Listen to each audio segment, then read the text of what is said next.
As always, it is a privilege and an honor to come at you here in the Elite Marketing Pro Daily Dose of Awesome, which is what we do each and every single Monday through Friday at 10 a.m. Pacific, 1 p.m. Eastern. And it's my pleasure to be with you on a Wednesday morning. Good morning, good afternoon, good evening, whatever time it is for you, no matter where you might be tuning in from on the Big Blue Marble. In fact, give me a shout out. Let me know where you are on the Big Blue Marble, where you're tuning in from. Today, I'm very excited to be back. Just got back late last night from Seattle, came in from Orlando. We were doing the Fast Track to Freedom workshop down there in the face of Hurricane Irma. Lots of cool people took that risk, took that commitment and belief in themselves, got on a plane, flew from Tokyo, flew from Australia, and all corners of the United States to be there. It was a great group, and I have to give a huge shout out and say thank you to everybody who came out. It was a great deal of fun teaching you, but it was also a great deal of fun learning from you and hanging out from you and getting to know kind of what's important to you and how we in the Elite Marketing Pro community can best serve you. Lots of great people, lots of awesome businesses, and you just watch. Keep your eyes out. There's going to be some big rock stars that are going to be emerging directly from that group that was there with us this weekend. I have to give a huge shout out to Carrie and Whit Hyam. So much fun to hang out with them and learn from them. Two of the best in the business. Of course, TJ Irway was there, Matt Crystal was there, and the amazing Reba Watson was there. And of course, Chef Katrina.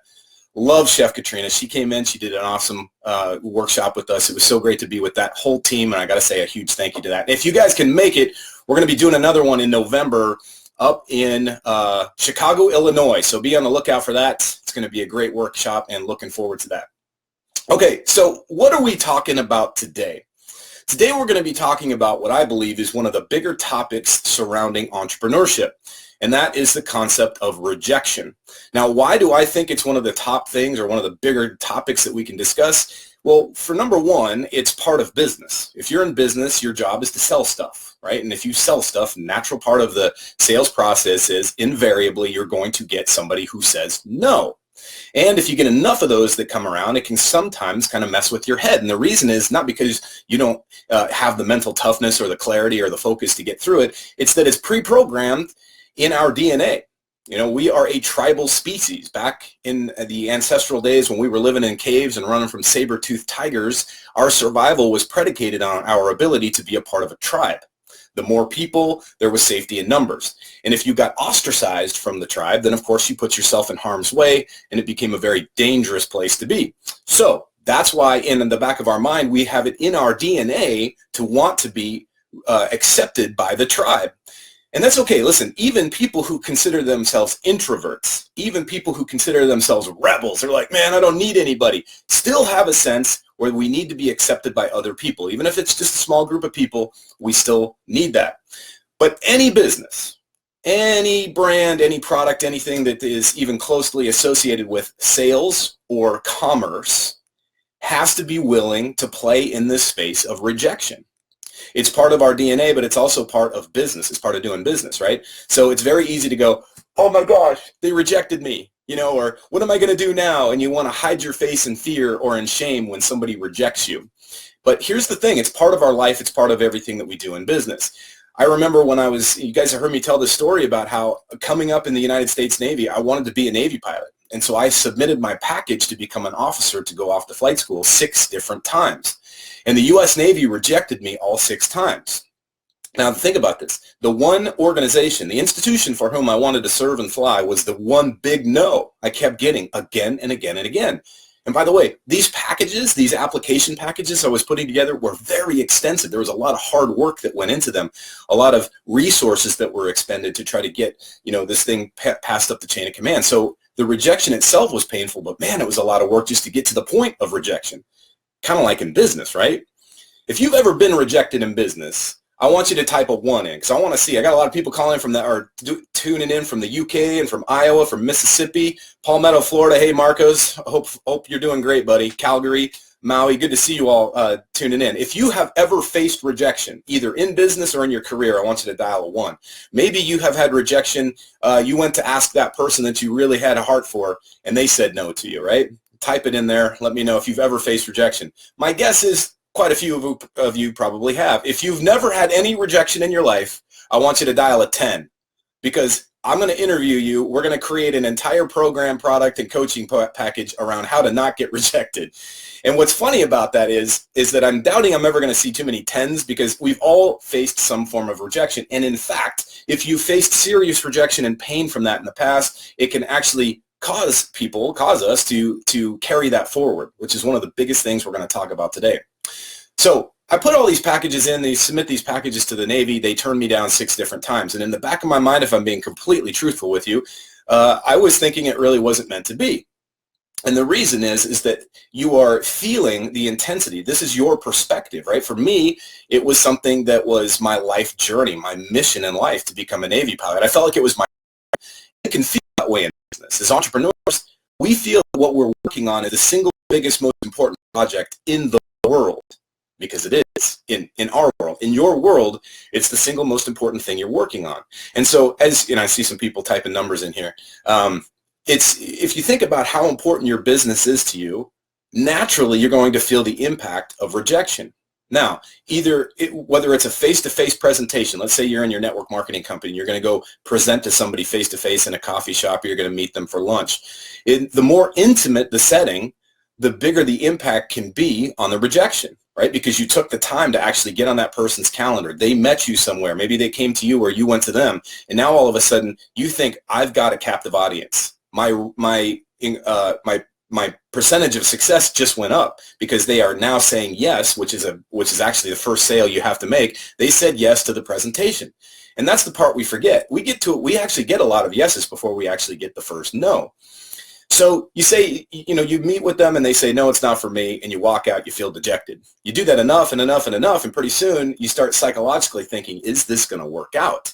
And if it's not a one-to-one, maybe it's a one-to-many. Maybe you're presenting in a office space, or maybe you're presenting in a hotel lobby or a hotel conference room, and you've got lots of people in there, and you've gotten a great presentation, you deliver the presentation, and nobody buys. Right? Or you do a webinar. You got lots of people that come to your webinar and nobody buys, or very few people buy. It happens. But the most important thing that I want you to take away, number one, this is the single most important thing that you have to take away from anything you hear from me talk about today, or anything that I might talk about in the future, and that is this. It's not you that's being rejected. It actually has almost nothing to do with you. What's being rejected is the idea. Right? They're rejecting the idea. They're rejecting the concept of what you're talking about. Now, sometimes they're rejecting it because they don't understand. Sometimes it's just it's the wrong timing for them. Sometimes they're the wrong person, right? They're the wrong kind of people for what you're offering. Sometimes it's just the place where they're sitting, the physical location where they're at in their life, the physical location where they might be in that moment isn't working for them. Could be too hot, could be too cold, could be too distracting, could be too much on their mind. Maybe the kids are screaming at home and they just really aren't in it right there when you're talking to them. So it's very rarely about you. Now, one caveat to that, I do personally have people that I refuse to do business with. I do have brands and products and companies that I refuse to do business with. So if I see their commercials, or I get their coupons, or I get an email for whatever reason, somehow they have me on their list, or if a person approaches me that I don't care to do business with, then of course I'm rejecting them more so than their product, their service, or their offer. And that happens. I'm sure you have your own biases against certain people and things, and that's fine, all right? Case in point, I'm never doing business with McDonald's. It's not going to happen. If McDonald's corporate called me and asked for me to come in and train their company and speak to them and help make them better, I would definitely take that opportunity because I believe I could help them. But I'm never going to buy their products and services. It's a categorical no for me. And so we all have reasons for why we do things. We all have reasons for why we have that bias. A lot of times if somebody rejects you, and they're not rejecting you, but they reject your offer, maybe they have a bias. They may say they're interested in building an income. They may say that they're interested in losing weight or being younger or being whatever. And then when they see your product or your service, there's something about the offer itself that doesn't work for them. And that's really what it comes down to. So here's a simple formula that I want you to consider, all right? Next time you get yourself into a position where you're going to offer something, whether it's through a face-to-face one-on-one, or it's a one-to-many type of presentation, maybe it's an online presentation like a webinar, or even on a Facebook Live. If you're going to make an offer, which you should always have a call to action, and that offer might be something as simple as enter your email in and I'll give you a free thing, right? It could be sign up for my free boot camp. It could be buy my product, buy my service, hire me to do whatever it is, X, Y, and Z that you are offering. realize this, that there's going to be times where they reject you, and I want you to think about it in this term. Number one, who are they? All right, the first one is who. Who are they? Because who they are is as important as what you're offering. If McDonald's is offering a person like me a hamburger and fries, it's probably not going to work, right? If you're selling Ferraris and you go to a place that just got wrecked by the hurricane and you say, hey, listen, I'm having a 12% or a 20% off deal on Ferraris, not too many people are going to be interested, right? Because of who they are. They're dealing with something pretty stressful right now. The last thing in the world they care about is a discount on Ferraris, even though it's a great deal, right? Ferrari's an awesome product. It's a great brand. Who wouldn't want 20% off a Ferrari? Well, people that are dealing with life-altering situations typically don't want that. So the question is who? Make sure that you're understanding your target audience. It was a big thing we talked about at the workshop this weekend, and something that I encourage every single person to get clear on. Do your market research and ask yourself, is what I'm offering and how what I'm offering working for them? And if the question kind of lands a little bit soft, ask yourself this question. What might I do? What might I say? How might I present what I have in a way that is palatable, exciting, and more importantly, desirable to those people? All right, so who's the first part? By the way, if this is working for you, give me a long-distance high five. Type a 5 here into the chat box. Let me know it's working for you, and I'll continue to go on here. So we start with who. Now the next question is what? All right, what is it that you're offering? And more importantly, what is it about what you're offering that doesn't seem to be working for them? This past weekend, I made an offer to my list. I thought it was a undeniable, irresistible offer. I was basically giving away over $1,000 worth of content for a few $100. And I put it out to my list, and a few people bought. But a lot of people didn't. Far more people didn't buy than bought, right? Now, here's the key. Was it rejection? Yeah, absolutely. I was rejected. I was rejected again and again and again and again. Wasn't straight to my face, but certainly I was rejected. And when I looked at the numbers, the actual sale numbers, there could be a part of that I guess could be a little bit disheartening. You might think to yourself, oh man, they rejected me. They rejected my offer. They don't like my stuff. They don't like my product. But here's the reality. The question is, what was it that I could do better? What might I do differently to put that offer in front of them so it becomes more palatable? What might I do to help give them clarity of understanding exactly what's in it for them? And that's the biggest question that they're asking. You might have the most awesome thing in the world. You might have that Ferrari for 20% off. You might have the best health and fitness product. You might have the best skincare product. You might have the best answer to their financial challenges. There's no question about it. The question is, what might you do differently to explain that to them, to deliver that message, to communicate to them? And that's really, at the end of the day, what's in the back of their mind. When they reject, it's that there's a disconnect between what you're saying and what they're experiencing in life. So the question that you always want to ask yourself and challenge yourself with is, what might I do differently? How might I explain this to them differently in the future? Now, that actually brings me to the third question, that's how. How is it that you presented it to them in the first place? Was it via webinar? Perhaps what you have requires a more physical demonstration. So instead of doing it on a webinar, maybe you want to do it on a Facebook Live. Maybe you want to actually physically show them how the thing works. How did you do it in the past? Look at your numbers and your metrics. And if you don't have numbers and metrics yet, then that's the next part that's so important, and that is to be patient. So often, especially in the beginning phases of business, I see entrepreneurs flip out. They say to themselves, man, it's been 6 weeks and I haven't made a sale yet. They look at their numbers and the numbers aren't very good. They're saying to themselves, I've only had a few people look at my ad. And the question is, give it time. I mean, how much time were you expecting this thing to happen? Did you think you were going to make sales overnight? You may very well make sales overnight, and that's fantastic. But if you don't, that is not a sense that you are being rejected. All right, and it's not a sense that it's not working. It doesn't mean that you're doomed. It just means that you have to be a little more patient. The one question I want you to avoid, though, you can ask, how might I do this differently? What might I do to increase this, or what might I say differently? Or who might I offer this to? The one question I want you to avoid, believe it or not, is why. Why are these people rejecting me? Because when you go to why, you're in a place of victimhood. All of a sudden, you might be thinking, why me? Or why not me? Or why is this thing not happening? And it could be one of the most disempowering places to be when we're talking about rejection. All right, so if you're dealing with rejection, try to stay away from why. Okay, why is not really going to help you. What's going to help you get through it, though, is the what, the how, the who, and even the when. When might I offer this? Maybe your webinar is happening at a time of day where your target audience isn't there to watch. Or maybe it's happening at a time in the year. And by the way, I'm not necessarily a huge fan of that whole point. I think you can sell whatever you have any time of the year, but it's possible. I mean, if you're selling weight loss stuff in the middle of September, they should be buying it just as much as they would be buying it in the middle of the summer. But you know exactly that there's going to be hot times for your target audience. In my particular line of work, people get really serious about goals and transforming their life in the holiday season. So this time, like from September, literally from September into almost March is the super hot time. But the reality is that they're buying year-round. They're buying 12 months out of the year. And they probably are going to be doing the same with you. But if you ask the question, when might I increase my sales?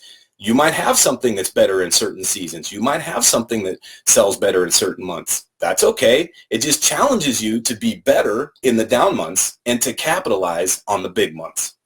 So when we deal with rejection, the big things that I want you to take away is this. Number one, it's not about you. They're not rejecting you. It's nothing personal. So stop making it personal. It's about the offer itself. Now, conceptually, they may not understand it. So the question is, what might I do different to communicate this? Number two is it might be about them. It typically is about them. The question is, who might I sell this to? Who might I offer this to? Maybe that's not your target audience. Get clear on who your target audience is. Get clear on what makes them think, what makes them tick, what makes them motivated to want to buy. And then number three is the how. How might I present this differently? How can I do a better job of showing this? How might I demonstrate this, or how might I present this in a way that's more palatable or more exciting to them, where they can really get the concept? Maybe a blog post is better, right? The written word, perhaps in audio, perhaps the video, or the webinar itself. The physical in face-to-face meeting might be better, but that's for you to decide, and that's the beautiful part. The final thing I'll tell you is this. I'm not a huge fan of saying, oh, rejection is so awesome, let's just embrace it. In fact, I know a guy who did a 30-day rejection challenge. He actually went out to try to get rejected every single day. And what was funny is I think it was about day 12, he started getting a lot of yeses, which meant he had to go out and ask for the sale that many more times to get a rejection. All he had to do was get it rejected at least once a day for 30 days. But all of a sudden, his sales started to skyrocket.